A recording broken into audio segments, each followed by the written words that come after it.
ججز نے بڑا دھماکہ کیا ہے۔ ہم تمام کشمیری چاہتے ہیں کہ پاکستان مضبوط ہو۔ عمران خان نے مودی کو بغیر ویزے کے کبھی نہیں بلایا۔ پاکستان کے عوام نے بغیر الیکشن کمپین چلائے عمران خان کو مینڈیٹ دیا۔ تو کشمیری لیڈرشپ کی جانب سے بھی ان 6 ججز کی حمایت کا اعلان کیا گیا ہے۔ پھر جو رات گئے کور کمیٹی کا ہنگامی اجلاس ہوا، اس میں پہلے تو تشویش کا اظہار کیا گیا اور معاملہ عدالت عظمیٰ کے لارجر بینچ کے سامنے رکھنے اور کھلی عدالت میں اس پر کارروائی کرنے کا مطالبہ کیا گیا اور کہا کہ معزز عدالت عالیہ کے حاضر سروس ججز کے سنجیدہ ترین مراسلے کی ایک ریٹائر جج کے ذریعے تحقیقات آزادانہ، غیر جانبدارانہ اور شفاف تحقیقات کے نام پر ایک بھونڈا مذاق ہے۔ یہ واقعتاً ایسا ہی ہے۔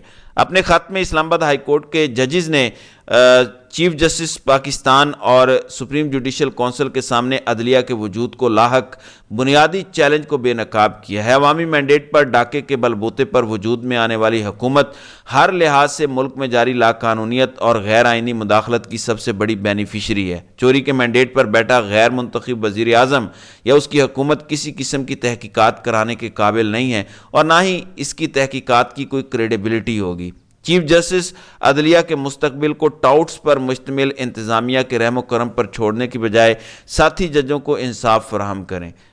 تحریک انصاف کی کور کمیٹی نے یہ بھی کہا کہ ہائی کورٹ کے ججز کے مطالبے کی روشنی میں جوڈیشل کانفرنس بھی طلب کی جائے اور ہر سطح پر ججز کو اس موضوع پر حقائق قوم کے سامنے رکھنے کا موقع دیا جائے۔ پھر ریحانہ امتیاز ڈار نے بھی ٹویٹ کیا اور انہوں نے بھی اسلام آباد ہائی کورٹ کے ججز کے خط پر مینڈیٹ چور وزیر اعظم کی عدالتی سربراہ سے ملاقات پر سخت تشویش کا اظہار کیا۔ ججز پر اثر انداز ہونے کی تاریخ رکھنے والے شہباز شریف کی جسٹس قیوم کو کی گئی فون کالز آج بھی ریکارڈ کا حصہ ہیں، اس لیے قوم اور ججز شہباز شریف کے کسی اقدام سے انصاف کی توقع نہ رکھیں۔ ایک ریٹائرڈ جج کی سربراہی میں انکوائری کمیشن کے ذریعے تحقیقات کا وفاقی حکومت کا اعلان پی ٹی آئی مکمل طور پر مسترد کرتی ہے۔ تو یہ اعلامیہ جاری ہوا جو P T I core committee کا تھا، اس میں بھی گرما گرم ڈیبیٹ ہوئی کیونکہ کچھ لوگ قاضی صاحب اور عامر فاروق کے استعفے کے مطالبہ کرنے سے کترا رہے تھے۔ حامد خان نے سب سے پہلے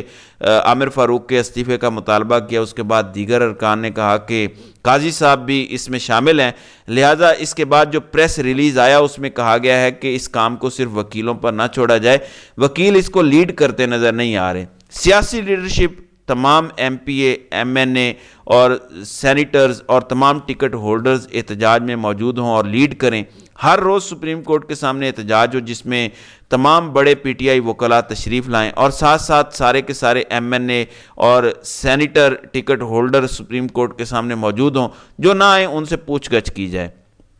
لاہور، پشاور، کراچی، کوئٹہ کی ہائی کورٹس میں ہر روز احتجاج ہو جس میں وہاں کے وکلاء، ان کی اسمبلیوں کے ایم پی ایز اور تمام دیگر ٹکٹ ہولڈرز بھی شامل ہوں، جو غیر حاضر ہوں ان سے پوچھ گچھ کی جائے۔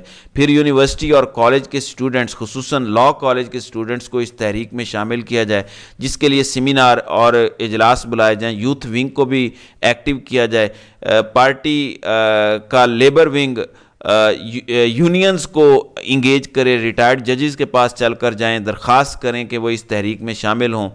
میڈیا چینلز اور صحافیوں کے فورمز کا دورہ کریں اور اس کو بھی دعوت دیں کہ وہ اس میں شامل ہوں۔